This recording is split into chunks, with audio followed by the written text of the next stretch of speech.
அனைவருக்குமே வணக்கம். சற்று முன் கிடைத்திருக்கக்கூடிய ஒரு மிக மிக முக்கியமான செய்தி ஒன்று வெளியாகியுள்ளது. சற்று முன் கூட்டணி உடைந்தது, அமைச்சர் துரைமுருகன் திமுகவிலிருந்து விலகல், இது மாதிரி பார்த்தீங்கன்னா செய்திகள் வெளியாக இருக்குது. அதான் பார்த்தீங்கன்னா திமுகவில் சமீப காலத்திலிருந்தே அமைச்சர் துரைமுருகன் அவர்களுக்கும் துணை முதல்வர் உதயநிதி ஸ்டாலின் அவர்களுக்கும் இடையே நிறைய வாக்குவாதங்கள், நிறைய பிரச்சனைகள், நிறைய சலசலப்புகளும் உட்கட்சிக்குள்ளே ஏற்பட்டு வந்திருக்கக்கூடிய நிலையில் பார்த்தீங்கன்னா இப்போ திமுகவுடைய தலைமைக்கு பார்த்தீங்கன்னா இப்போ முடிவு செய்திருக்கிறதாக அமைச்சர் துரைமுருகன் அவர்கள் திமுக கூட்டணியிலிருந்து விலக போகிறதாக அவரே பார்த்தீங்கன்னா அனௌன்ஸ்மெண்ட் கொடுத்துருக்கக்கூடிய நிலையில் தான் திமுக பெரும் அதிர்ச்சியில் தான் இருக்காங்க.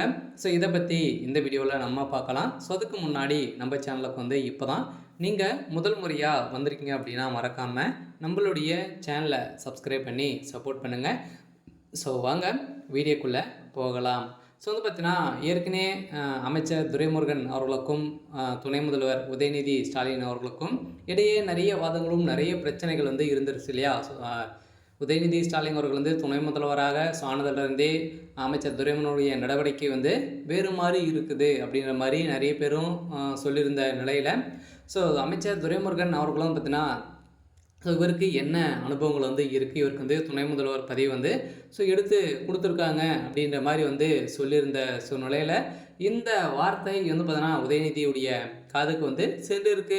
இந்த நிலையில் தான் இப்போ திமுகவில் பார்த்தீங்கன்னா நேற்றிலிருந்தே நிறைய சலசலப்புகள் ஏற்பட்டு வந்திருக்கக்கூடிய நிலையில் தான் பார்த்தீங்கன்னா இப்போ திமுகவுடைய கூட்டணி மெகா கூட்டணியாக இருக்கக்கூடிய அமைச்சர் துரைமுருகன் அவர்கள் அனுபவம் வாய்ந்த ஒரு மூத்த அமைச்சராக தான் திமுகவில் இருக்கிறாரு. சொல்லலாம் இவரே பார்த்தீங்கன்னா திமுகவில் விலக போகிறதாக அவரே அனௌன்ஸ்மெண்ட் கொடுத்துருக்காரு. சொல்லலாம் பார்த்தீங்கன்னா என்ன காரணத்தினால தான் விலக போகிறாரு அப்படின்றது தான் என்ன ஆச்சு. திமுகவுடைய கட்சி வலுவாய்ந்து இருக்குது, இருந்தாலுமே அவங்களுக்குள்ள என்ன பிரச்சனைகள் போயிட்டு இருக்கு அப்படின்னா ஏற்கனவே தெரியும்.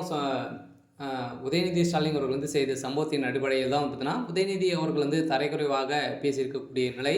அவருக்கு உதயநிதி பதவி துணை முதல்வர் பதவி கொடுக்கல அப்படின்ற மாதிரி பேசி இரு தரப்புக்குமே மோதல் ஏற்பட்டிருந்தது. இருந்தாலுமே அமைச்சர் துரைமுருகன் வீட்டில் நடந்த ரெய்டின் அடிப்படையில் தான் இந்த சம்பவங்கள் அனைத்துமே சிக்கியிருக்கு. மீண்டும் பார்த்தீங்கன்னா இந்த மணல் கொள்ளை வழக்கிலும் பார்த்தீங்கன்னா சிக்கியிருக்காரு. இந்த மணல் கொள்ளையிலும் மீண்டும் பார்த்தீங்கன்னா இந்த வழக்கை விசாரணைக்கு எடுத்திருக்கக்கூடிய நிலையில் தான் அமைச்சர் துரைமுருகன் அவர்கள் செய்த மெகா ஊழல் அனைத்துமே ஆதாரங்கள் அனைத்துமே வெளிவந்திருக்கக்கூடிய நிலையில் தான் கூடிய விரைவில் சிறைக்கு செல்ல போகிறாரு அப்படிங்கிற மாதிரி தான் தகவல் வெளியாக இருக்குது. இந்த நிலையில் தான் அவருடைய பார்த்தீங்கன்னா பதவி விலக்க போகிறதாக தகவல் வெளியாக இருக்குது. சரி, ஓகே.